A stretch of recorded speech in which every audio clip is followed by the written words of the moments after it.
Hello students, আমরা advance accounting 1 accounting two stock holders ইকুইটির একটা অঙ্ক করব। আমি অঙ্কটা পড়ছি। The following stock holders equity accounts arrange alphabetically are in the ledger of Jenkins Corporation at December 31, 2018. Common stock টাকা 10, stated value 12 lakh. Paid in capital from treasury stock 6,000. Paid in capital in excess of stated value common stock 6,90,000.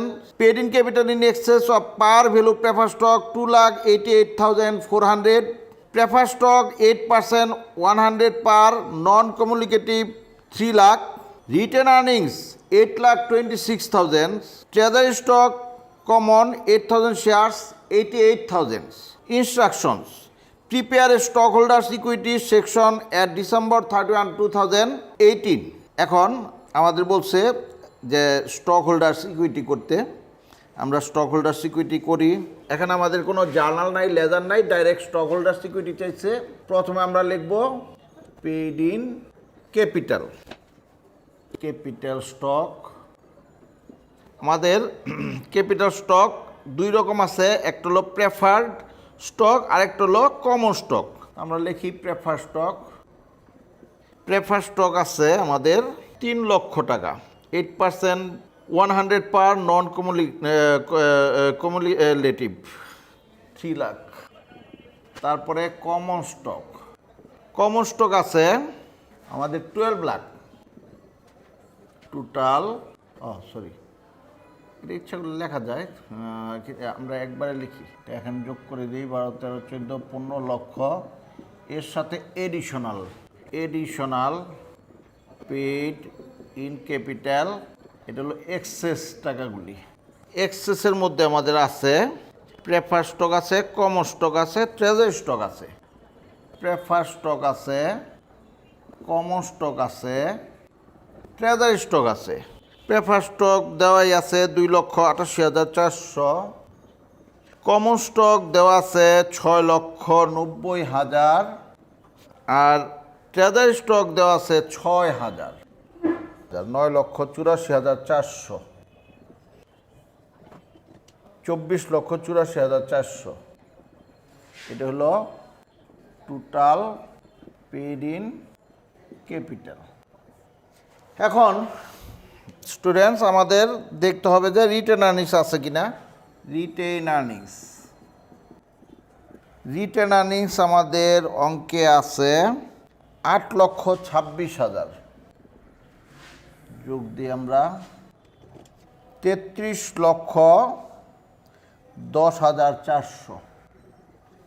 এটা হবে total paid in capital and written earnings. এর থেকে বাদ যাবে less treasury stock. আমাদের অঙ্কে treasury stock দেওয়াই আছে 88,000। আমাদের টোটাল স্টক হোল্ডার্স ইকুইটি 32,22,400।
শুধু আমাদের কাছে স্টক হোল্ডার সিকিউরিটি চাইছে, ঠিক এইভাবে করে দিলেই ভালো নাম্বার পাবে। ধন্যবাদ।